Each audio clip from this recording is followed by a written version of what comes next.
तल बहती है धारा,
राधे राधे गाएंगे श्याम को मनाएंगे, राधे राधे गाएंगे श्याम को मनाएंगे।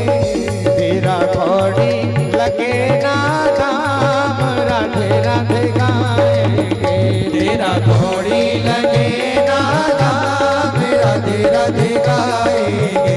मन चल रे वृंदावन धाम, राधे राधे गाएंगे।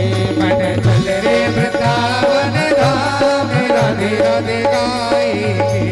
मन चल रे वृंदावन धाम, राधे राधे गाएंगे। मन चल रे वृंदावन धाम, राधे राधे गाएंगे। मन चल रे वृंदावन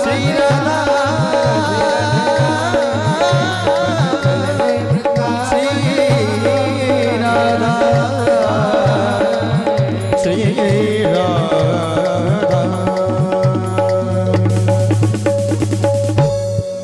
पुराण पुरुषोत्तम भगवान की जय।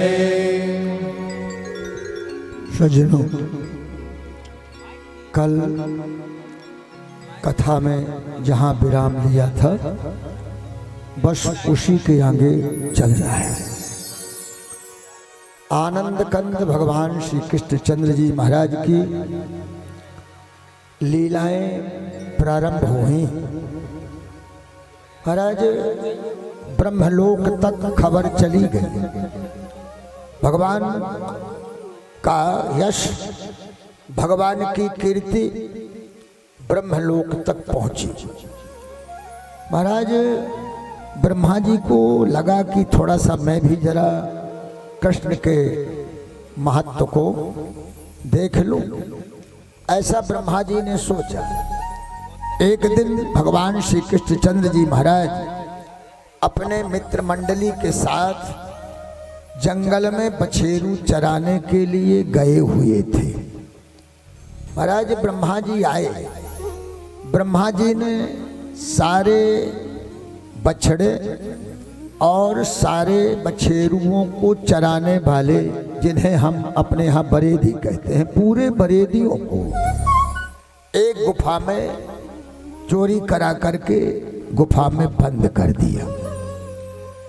सायंकाल का समय हुआ, घर लौटने का जब समय हुआ, भगवान ने दूर दूर तक जाकर के देखा, कहीं भी ना तो बछेरू दिखाई पड़े, ना कहीं बछेरू चराने वाले वो बालक दिखाई पड़े।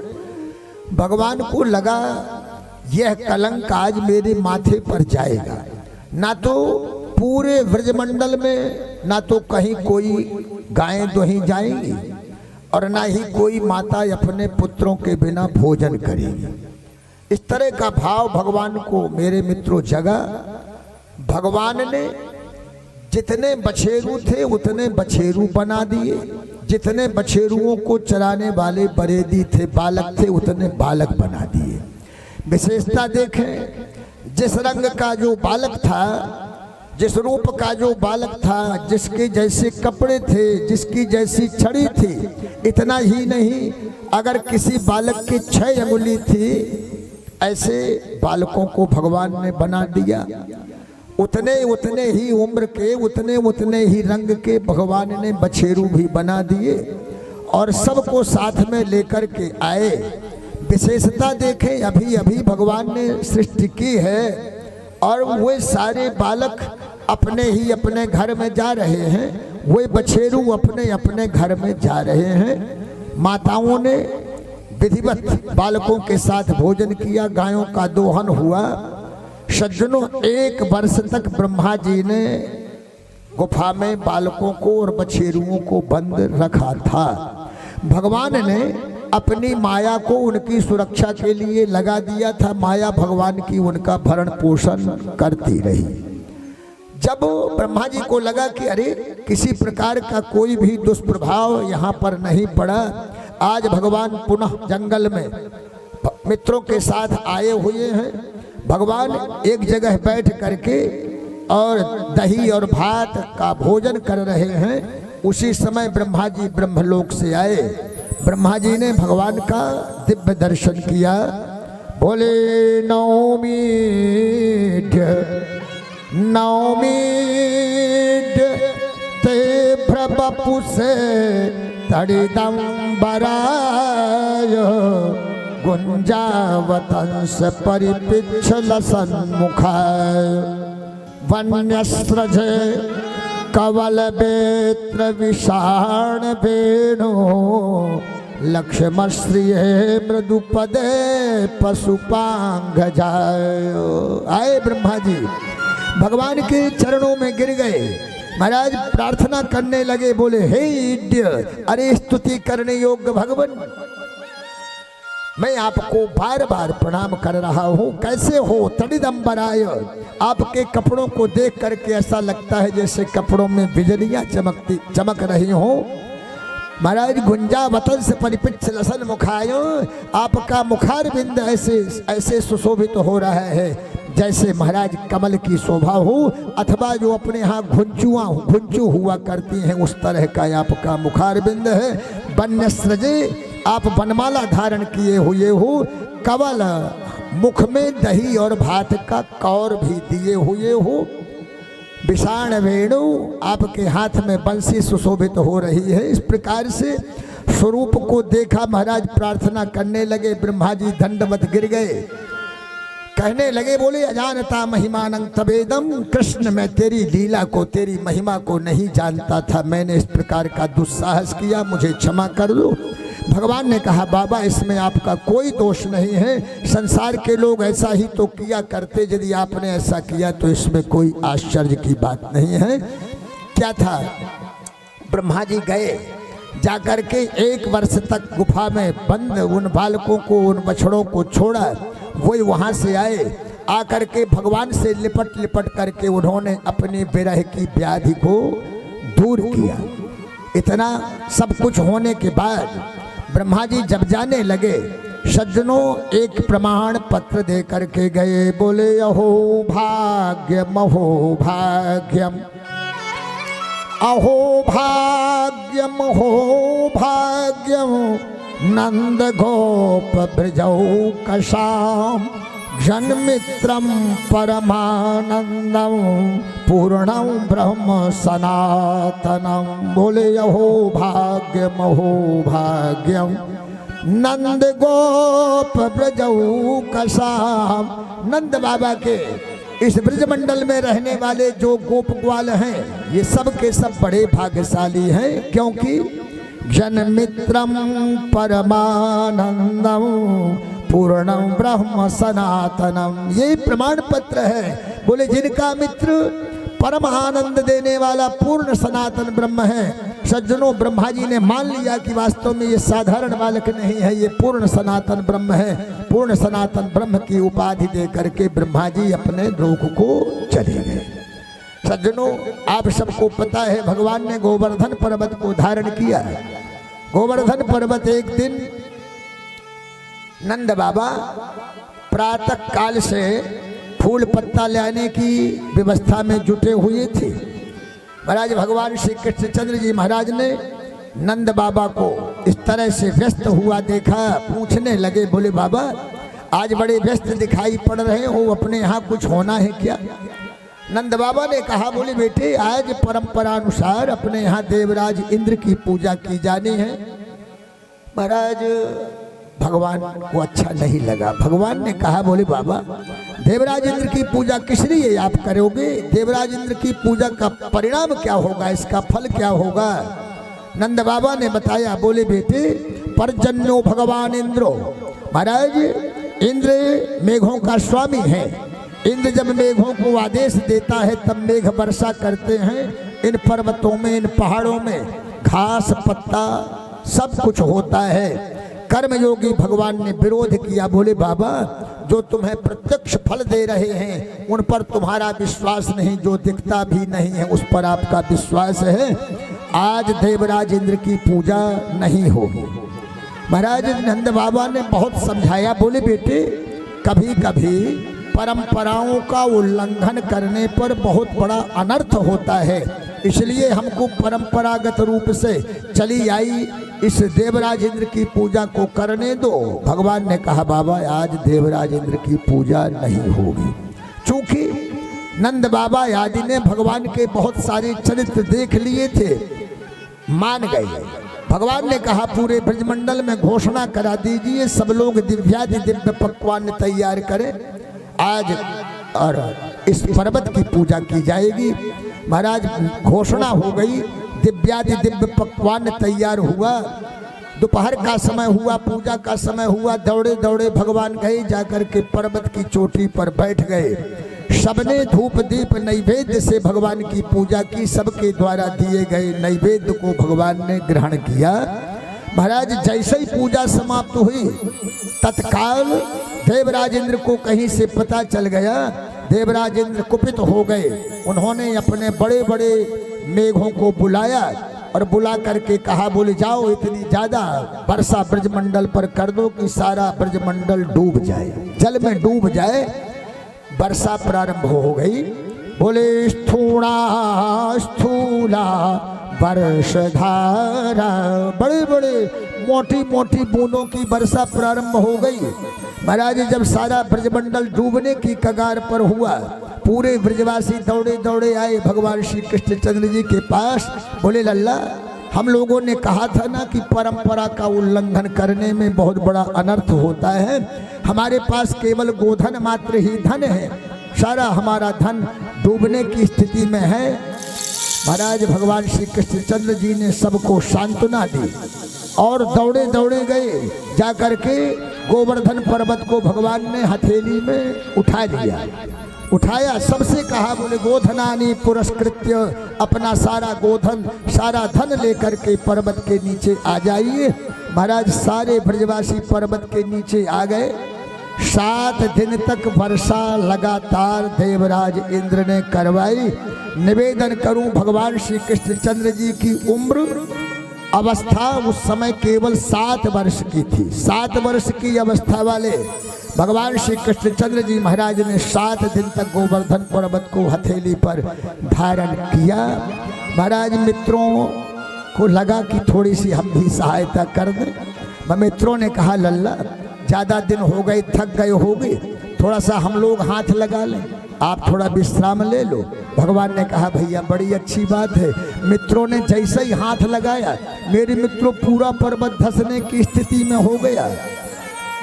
महाराज सब लोग कांप गए। भगवान ने पुनः हाथ लगाया, ज्यों का त्यों पर्वत और थमा रह गया।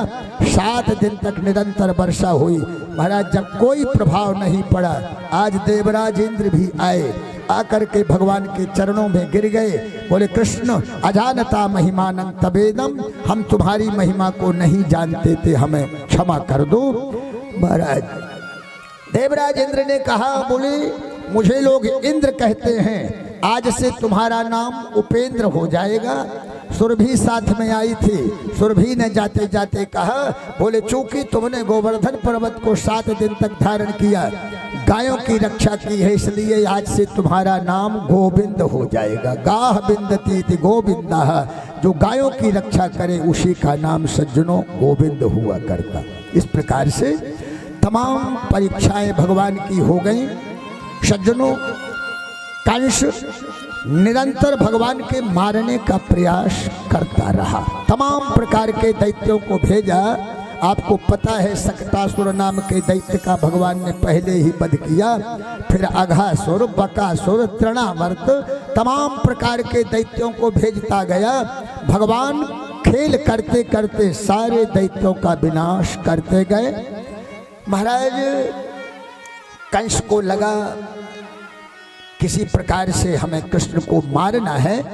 एक दिन कंस ने सज्जनों तमाम अपने दुर्मंत्रियों को बुलाया। निवेदन करूं श्रीमद् भागवत में कंस के प्रसंग में केवल दुर्मंत्री शब्द आया है। दुर्मंत्री, मंत्री तो बहुत अच्छी चीज है, मंत्री होना चाहिए, ध्यान रखिए। मंत्री, मंत्र शब्द मंत्री गुप्त भाषण से मंत्र बना है, और मंत्री का तात्पर्य है जो समय पर व्यक्ति को अच्छी सलाह दे, उसका नाम मंत्री। दुर्मंत्री शब्द आया। महाराज तमाम अपने दुर्मंत्रियों को बुलाया। दुर्मंत्री के विषय में धर्मशास्त्र में लिखा है, बोले दुर्मंत्री राज्य नाशाय, ग्राम नाशाय, कुंजरः श्याल को गृह नाशाय, सर्वनाशाय मातुलः, दुर्मंत्री राज्य नाशाय। दुर्मंत्री अगर होगा, बुरी सलाह देने वाले मंत्री होंगे, राज्य नष्ट हो जाएगा। ग्राम नाशाय कुंजरः, एक भी अगर पागल हाथी एक गांव में आ जाए, गांव को उजाड़ने में उसे देरी नहीं लगेगी। और बोले श्याल को गृह नाशाय, अगर घर को नष्ट करवाना हो, शाला को मलकाना दे दिया जाए, महाराज घर नष्ट हो जाएगा। और बोले सर्वनाशाय मातुलः, सब कुछ नष्ट कराना हो तो फिर मामा को महाराज मलकाना दे दिया जाए, सब कुछ नष्ट हो जाएगा। मेरे भाई निश्चित रूप से यहाँ साले और मामा होंगे, ये बहुत पुरानी बात है, उस समय की बात है, आज ये चरितार्थ नहीं हो रही है। यहाँ तो लिखा है, महाराज नारद जी ने कलयुग के वर्णन में कहा, बोले श्याल को बुद्धिदाय कहा, साला ही कलयुग में बुद्धि देने वाला होगा। महाराज साला से ज्यादा अच्छा बुद्धि देने वाला कोई दूसरा नहीं। आज के लिए नहीं है भैया, जिसकी जो सहायता कर रहे हो करते रहना, ये बहुत पुरानी बात है, द्वापर की बात है। दुर्मंत्रियों को कंस ने बुलाया। कंस ने बुला करके सबके बीच में एक प्रस्ताव रखा। बोले एक काम कर ले, धनुष यज्ञशाला का आयोजन कर ले। महाराज सबने कह दिया, हाँ राजन बड़ी अच्छी बात है, धनुष यज्ञशाला का आयोजन कर लिया जाए। बोले धनुष यज्ञशाला में बड़े बड़े अपने पहलवान को रक्षा के लिए लगा देंगे, कृष्ण को बुलाएंगे, कृष्ण आएंगे, धनुष यज्ञशाला में जाएंगे, अपने बहुत बड़े पहलवान उनको वहीं पर मार डालेंगे। यदि कदाचित धनुष यज्ञशाला में नहीं मरेंगे तो फिर मल्लशाला का वहाँ अपने बड़े बड़े पहलवान मार डालेंगे। सबने कह दिया, बोले बहुत अच्छी बात है, बहुत बढ़िया है। महाराज धनुष यज्ञशाला निर्माण के लिए तमाम सबको लगा दिया कंस ने। मल्लशाला के निर्माण के लिए कंस ने लगा दिया। किसको भेजा जाए? बलदाऊ और कृष्ण को लेने के लिए।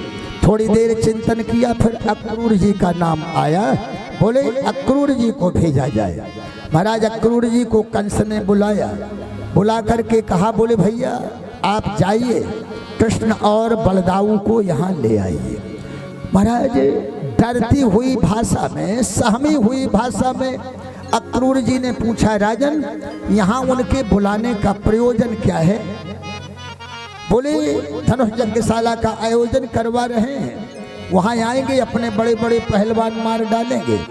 सहमी हुई भाषा में, डरती हुई भाषा में अक्रूर जी ने कहा, बोले राजन समय का कोई ठिकाना नहीं है, कौन किसको मरवा पाएगा इसका कोई भरोसा नहीं है, इसका कोई भरोसा नहीं है। निवेदन करूं ऐसा ही प्रस्ताव रावण मारीच के पास लेकर के गया था। मारीच के पास गया था महाराज, रावण मारीच के पास पहुंचा, बोले भैया तू बड़ा मायावी है, एक काम कर ले, तू सोने का मृग बन जा। थोड़ा सा बहुत प्यारी चर्चा है। बोले रावण ने कहा मारीच से तू सोने का मृग बन जा। महाराज मारीच ने सोचा, अरे आज तक के इतिहास में ना तो सोने का मृग किसी ने सुना, ना किसी ने बनाया, ना किसी ने सोने का मृग देखा, आप सोने का मृग बनने को मुझे बोल रहे हो? बोले हाँ मैं इसलिए बोल रहा हूँ कि सीता एक राजा की पुत्री है, एक राजा की बहू है, इतने दिनों से जंगलों में निवास कर रही हैं। स्त्रियों को सोने पर बहुत बड़ा लोभ होता है, स्त्रियां सोना बहुत चाहती हैं, इसलिए तू सोने का मृग बन जा। महाराज मारीच ने सोचा, बोले न निर्मिता के न दृष्ट पूर्वा न श्रूयते हे ममया कुरंगी। हे महाराज न निर्मित के न, आज तक किसी ने बनाया नहीं, न दृष्ट पूर्वा है, इसके पहले किसी ने देखा नहीं, न श्रूयते, न आज तक सोने का मृग सुनाई पड़ रहा है, आप सोने का मृग बनने को बोल रहे हो। महाराज डरती हुई भाषा में स्वीकार कर लिया। सोचने लगा अगर मना करूंगा तो ये मार डालेगा, इसके हाथ से मरने से अच्छा है कम से कम भगवान के हाथ से तो मैं मरूंगा, ऐसा महाराज स्वीकार कर लिया उसने। मेरे मित्रों असंभवम हे मृगस्य जन्म तथापि रामो लुलुभे मृगाय प्रायः समापन्न विपत्ति काले धियोपि पुंसा मलिना भवन्ति। महाराज असंभवम हे मृगस्य जन्म, सोने का मृग बनना, सोने का मृग होना ये असंभव है। बोले तथापि रामो लुलुभे मृगाय, तो भी भगवान श्री रामचंद्र जी सरकार मृग पर लोभित हो गए, मृग पर भगवान का लोभ हो गया। धर्माचार्यों ने कहा, बोले प्रायः समापन्न विपत्ति काले धियोपि पुंसा मलिना भवन्ति। प्रायः देखा जाता है जब विपत्ति का समय आता है तो बड़े बड़े बुद्धिमानों की बुद्धि भी मलिन हो जाया करती है। विपत्ति में बड़े बड़े बुद्धिमान की बुद्धि मलिन हो जाती। स्वीकार कर लिया उसने। और देखे आप सोच मारीच का, बोले ममो पाछे धर धावत, मम पाछे धर धावत धरे सरासन बाण, पुनि पुनि प्रभु ही बिलो की हूँ, धन्य नमो समयान, धन्य नमो समयान। महाराज कितना प्यारा समय होगा, कल्पना कर रहा है मारीच, मैं सोने का मृग बन करके निकलूंगा, भगवान श्री राम जी सरकार धनुष बाण लेकर के मेरा पीछा करेंगे। जिस परमात्मा को जोगी जति सती जन्म जन्मांतर कल्प कल्पांतर तक ध्यान धारणा समाधि लगाकर एक बार भी नहीं देख पाते, ऐसे परमात्मा को मैं पुनि पुनि बार बार देखूंगा, बार बार देखूंगा। सो बोले धन्य नमो समयान, मेरे समान संसार में कोई धन्य नहीं होगा। निवेदन करूं, यहाँ शायद किसी ने जंगल में दौड़ते हुए मृग को कभी देखा होगा। यहाँ स्वभाव भी बताया मृग ने। निवेदन करूं, मृग कभी एक गति से नहीं दौड़ता, ना ना। मृग का स्वभाव है थोड़ी दूर दौड़ेगा, फिर लौट करके पीछे को देखेगा, फिर दौड़ेगा, फिर पीछे को देखेगा। इस तरह से उसने अपना स्वभाव भी बताया। बोले पुनि पुनि प्रभु ही बिलो की हूँ धन्य नामो समयान। वैसे परमात्मा को बार बार देखूंगा, मेरे समान कोई धन्य नहीं। सज्जनों, ऐसी ही भावना अक्रूर जी की बन गई। बोले कंस, तेरा जब जो होना होगा सो होगा, कम से कम इसी बहाने भर नजर में भगवान के दर्शन तो कर लूंगा। ऐसी भावना बना करके सज्जनों अक्रूर जी भगवान को, बलदाऊ जी को लेने के लिए चले गए। पहुंच गए नंद बाबा के यहाँ। नंद बाबा ने विधिवत आगत स्वागत किया। यशोदा मैया ने दिव्यादि दिव्य स्वागत किया, चर्चा की। बोले भैया आए कैसे हो? बोले राजा कंस ने भेजा है। बोले प्रयोजन क्या है? बोले उनके यहाँ धनुष यज्ञशाला का आयोजन हुआ। यशोदा जी बड़ी भोली हैं, कहने लगी भैया मेरे लल्ला ने तो आज तक यज्ञ सुनी भी नहीं है, यज्ञ का नाम भी नहीं सुना, यज्ञ देखी नहीं है। मेरे लल्ला को बुलाने का कारण क्या है, क्यों बुला रहा है भैया मेरा? आखिर चुप हो गई। महाराज भगवान को पता चल गया, भगवान को पता चला, बलदाऊ जी को पता चला कि मामा जी ने हमें बुलाया है। महाराज रात में ही तैयार होने लगे। भगवान बोले निश्चित जाना है मामा जी के यहाँ। सवेरा हुआ, दरवाजे में रथ खड़ा हुआ, गोपियों ने देखा। महाराज गोपियां आपस में चर्चा करने लगी। बोले कौन है ये, किसका रथ है? तब तक में पता चला कोई अक्रूर नाम का व्यक्ति कंस के द्वारा भेजा गया यहाँ आया है। महाराज पढ़ी लिखी थी वो गोपियां अक्रूर शब्द की व्याख्या करने लगी। बोले पता नहीं इसका नाम अक्रूर किसने रखा? अरे अक्रूर तो वह होता है ना क्रूरः इति अक्रूरः, जो क्रूर ना हो, जो कठोर ना हो, उसका नाम अक्रूर होना चाहिए। ये तो महान क्रूर है, महान कठोर है, जो हमारे बीच से बलदाऊ और कृष्ण को लेने के लिए आया है। गोपियों ने कहा हम किसी प्रकार से नहीं जाने देंगे। महाराज भगवान तैयार हुए, पर्याप्त मात्रा में भेंट करने के लिए गोरस लिया। भगवान तैयार हुए। जैसे ही भगवान का निकलना हुआ, गोपियों ने घेर लिया। बोले लल्ला हम किसी शर्त पर तुझे नहीं जाने देंगे। भगवान समझाने लगे। बोले देवियों बुलाया है, मामा जी ने बुलाया है। धर्मशास्त्र में लिखा अनाहूतो न गंतव्यम, बिना बुलाए नहीं जाना चाहिए, परंतु यदि कोई बुलाए तो निश्चित रूप से वहाँ हमें जाना चाहिए। बोले रहीम जी ने बड़ी प्यारी चर्चा की। बोले रही मनो मोहिना सुहाय, रही मन मोहिना सुहाय। महाराज रही मन मोहिना सुहाय।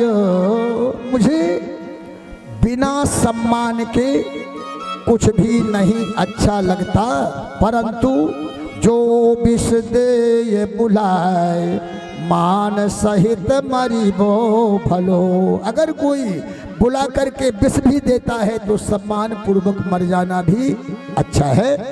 भगवान ने कहा मामा जी ने बुलाया है इसलिए हमें जाना है, हमें जाने दो। निश्चित रूप से मामा जी का काम करके हम बड़ी जल्दी आप सबके बीच में लौट आएंगे।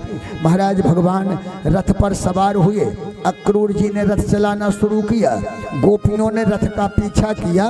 नगर के बाहर तक जाकर के गोपियां पीछा करती गई। महाराज जब रथ ओझल हो गया, रथ नहीं दिखने लगा, रथ के जहां तक पताका दिखते गए, रथ की जहां तक धूल उड़ती दिखती गई, तब तक गोपियां खिड़का के पास और स्तब्ध भाव से खड़ी हुई रही। जब वो ओझल हो गया, गोपियां ब्रह्मा जी को कोसने लगी। बोले अहो अहो विधाता तव न क्वचिद्दया संयोज्य मैत्र्या प्रणयेन देहिनः तांश्चाकृतार्थान् वियुनं क्षपार्थकं विक्रीडितं तेर्भक् च स्थितं यथा अहो विधा